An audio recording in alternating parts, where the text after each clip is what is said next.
YS కుటుంబానికి YS Rajasekhara Reddy ముఖ్యమంత్రి అయ్యేదాకా మీకు ఘోష కూడా లేదని చెప్తున్నా.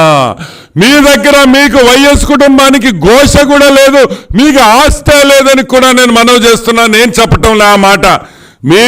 మీ వైఎస్ జగన్మోహన్ రెడ్డి ఎఫిడవిట్లో చెప్తున్నాడు, మా అబ్బ నాకేమి ఇయ్యలేదు, మేరా బాప్ కుచ్ నహీ దియా, మా ఫాదర్ నాకేమీ లేదు, ఒక స్థిరాస్తి కూడా మా తాతల దగ్గర లేవు, మేము ఘోష కట్టుకొని తిరిగేం టైప్లో రాశాడు ఈ ఎఫిడవిట్లో. ఏమయ్యా మీరా మాట్లాడేది? మీరా మాట్లాడేది? ఒక్క స్థిరాస్తి లేదు మీకు. యాడ్ నుంచి వచ్చినాయా మీకు డబ్బులు? యాడ్ నుంచి సంపాదించారని అడుగుతున్నాం. మీకు స్థిరాస్తులు ఉంటే, మీరు చాలా గొప్ప వాళ్ళు అయి ఉంటే, మీరు జమీందారులు అయి ఉంటే ఎఫిడవిట్లో కనిపించాలి కదా, కనిపించాలా లేదా? అంటే మీకు రాజశేఖర రెడ్డి ముఖ్యమంత్రి అయ్యే వరకు మీరు పెద్ద సున్నా, మీకు ఆస్తులు లేవు. రాజశేఖర రెడ్డి ముఖ్యమంత్రి అయిన తర్వాత లక్షల కోట్ల రూపాయలు సంపాదించింది వాస్తవా కాదా? లేదు. మాకు నిజంగా ఆస్తి ఉంటే దీంట్లో చూపించుండాలా, దీంట్లో చూపించలేదు కాబట్టి మీకు ఆస్తి లేనట్టే. మీరు జనాల మీద దోసుకొని సంపాదించుకున్నారనేది వాస్తవం. ఈరోజు ఓపెన్ గా వైసీపీ నాయకులకి చెప్తున్నా, మీరందరూ నోరు మూసుకోవాలి. వైఎస్ కుటుంబం చాలా ఆస్తులున్నాయి, లక్షల కోట్లున్నాయి, వేల కోట్లున్నాయి, అన్ని అబద్ధాలు.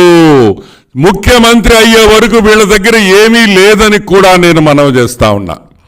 సో ఇప్పుడు సంపాదించిన ఆస్తి అంతా దొంగతనంగా సంపాదించిన ఆస్తిని కూడా నేను మనవి చేస్తా ఉన్నా. ఇంకొక విషయం, నెక్స్ట్ కంపెనీల దగ్గరికి వస్తాం. జగన్మోహన్ రెడ్డి కంపెనీలు ఎఫిడవిట్లో చాలా కంపెనీలు ఇచ్చాడు లిస్టులో. ఏమని ఇచ్చాడు? భారతీ సిమెంట్స్, కార్మల్ ఏషియా, కీల్వాన్ technologies and Sandur power, Saraswati power, silicon builders. ఇవన్నీ తెలివిగా ఏం చేశాడంటే ఇన్ని కంపెనీస్ తెలివిగా ఏం చేశాడంటే ఎట్ కాస్ట్. అర్థమైందా?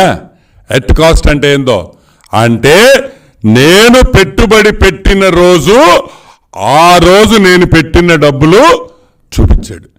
ఏమయ్యా ఆంధ్రప్రదేశ్ రాష్ట్రంలో అమాయకులు అనుకుంటున్నా జనాలనే, నువ్వు ఎప్పుడో 19 ఏళ్ల ముందర పోయ్యా నువ్వు డబ్బులు పెడితే 10 రూపాయలు పెట్టుంటావు, అదొక 1,00,000 కోట్లు అయింటుంది. ఇప్పుడు అంటే 10 రూపాయల వాల్యూ చూపిస్తావా, ఈ రోజు ఉండే వాల్యూ చూపిస్తావా?